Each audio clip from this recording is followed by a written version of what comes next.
There is a dog on the beach at Beach Haven, New Jersey, on the afternoon of the 1st of July, 1916, and it will not stop barking at the water, pacing the shoreline, refusing to go near the surf no matter how its owner calls it. Whether that detail is entirely true or simply one of the stories that survived that summer is impossible to know. But by the time the sun begins to set, nobody on that beach is paying the dog much attention. Out past the breakers, a 25-year-old named Charles Van Zandt is swimming, calling out to a dog he doesn't own to come join him in the water, laughing, performing for a small crowd that's gathered to watch the sunset.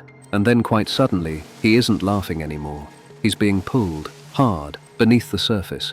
And when he comes back up, the water around him has turned a color it should not be. He is dragged onto the sand by a lifeguard and a passing stranger.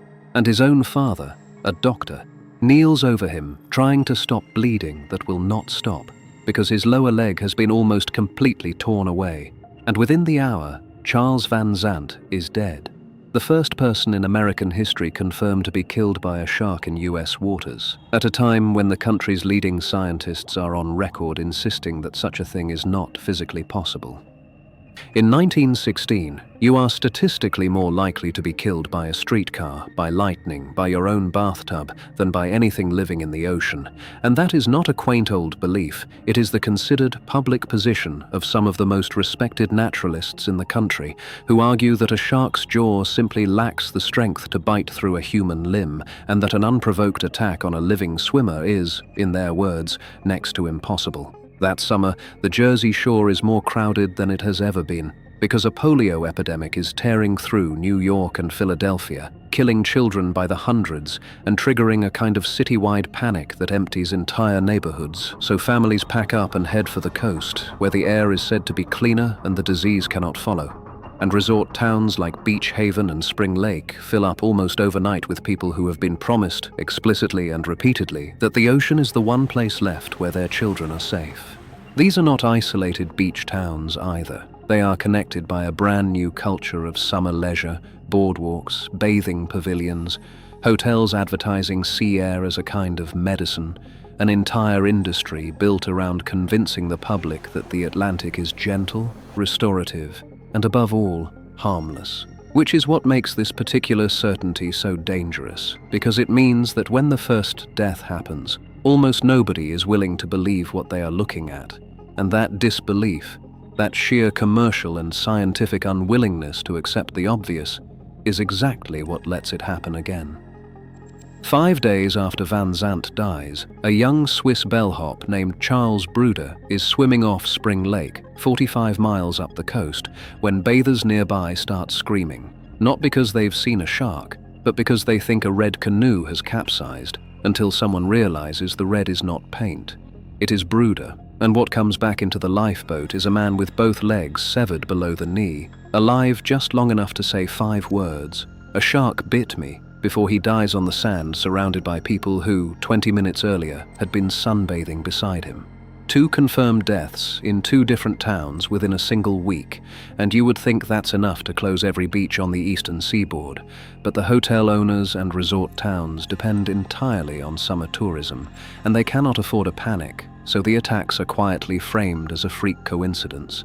An orca, maybe, or some other misidentified animal, anything other than the truth and the public, desperate to believe the ocean is still the safe place they were promised, mostly goes along with it. And then, on the 12th of July, the attacks do something that should not be possible. They move inland, 16 miles from the open Atlantic, into Matawan Creek, a narrow, brackish tidal waterway that runs behind the backyards of a quiet town that has never once, in its entire history, had to think about sharks. Earlier that same morning, a retired ship's captain named Thomas Cottrell had walked into Matawan and warned anyone who would listen that he believed he had seen a large shark moving up the creek. But he was laughed off because a shark in a creek, that far from the sea, sounds less like a warning and more like a joke. That afternoon, an 11-year-old boy named Lester Stillwell is swimming with a group of friends in the creek when something below the surface takes hold of him and does not let go, and he simply vanishes. No scream that anyone can quite agree on, just gone. And his friends scramble out of the water and run into town screaming that Lester has drowned. Within minutes, half of Matawan is moving toward the creek. men leaving shops mid-transaction, women calling children in off porches, the kind of fast, contagious panic that spreads through a small town when a child goes missing.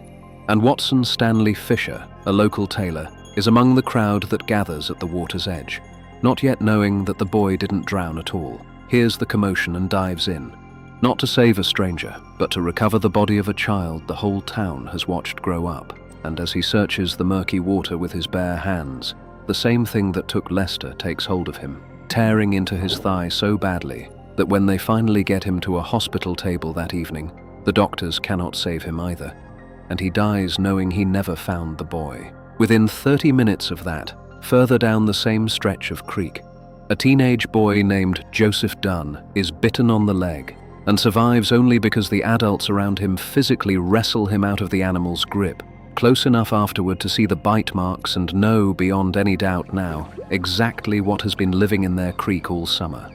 What follows is less a manhunt and more a kind of collective breakdown. Armed boats patrol the shoreline. Men reportedly throw dynamite into rivers and bays hoping to flush something out.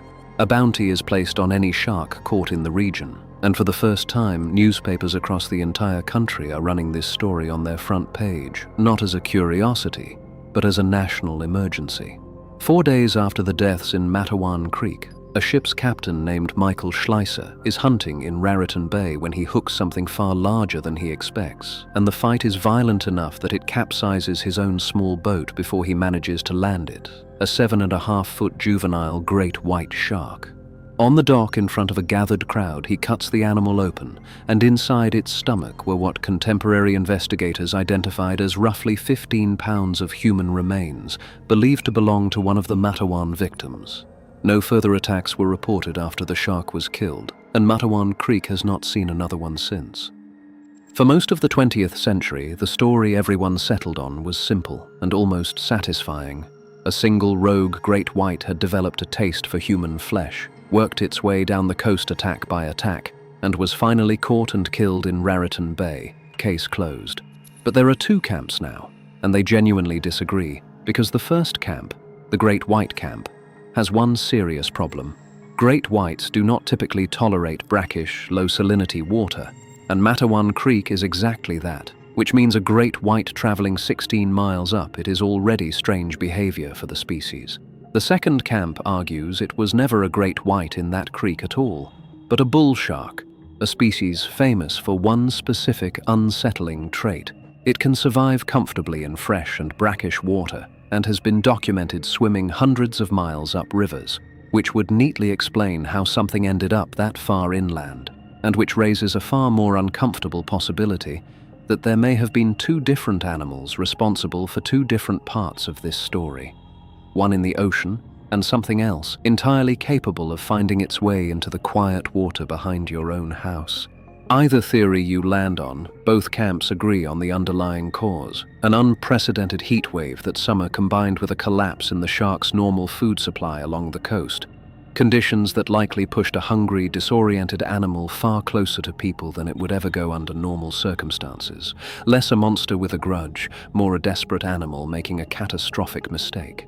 But there is a third possibility, quieter than the other two, and considerably harder to sit with, which is that the ocean attacks on Van Zandt and Bruder, and the creek attacks on Stillwell, Fisher and Dunn, were never the work of one animal at all, but two completely unrelated incidents that the public, desperate for a single villain, simply stitched together into one story, which would mean the legend of a single rogue shark stalking the Jersey coast for 12 days never strictly existed, and that what actually happened was something arguably stranger. Two separate tragedies, in two different kinds of water, occurring close enough together in time that nobody at the time could imagine they weren't connected. And what's interesting is that this single chain of events, 4 deaths in 12 days, whether caused by one animal or two, became the foundational case study for almost everything we now understand about shark behavior, and decades later, it is widely credited as one of the principal inspirations for a novel, and then a film, that would make an entire generation afraid to go back in the water. Today, Matawan Creek still runs behind the same New Jersey backyards it did in 1916. Narrow, brown, unremarkable. The kind of water you could walk past 100 times without a second glance. What changed permanently wasn't the creek. It was us, because before that summer, the ocean was advertised as medicine, something gentle that healed you. And after it, an entire country looked at open water differently, a fear that never fully went away, that resurfaced decades later in fiction and film. But that began, quietly and factually, on a beach in Beach Haven with a dog that wouldn't stop barking. And somewhere on that same stretch of coast, on a summer evening much like that one, there is probably still a dog that won't go near the water, pacing the shoreline, barking at something nobody else can see. And for 12 days in 1916, that instinct turned out to be the only thing on that entire coastline that was right. For more forgotten cases, strange mysteries, and dark history, consider subscribing, and until next time,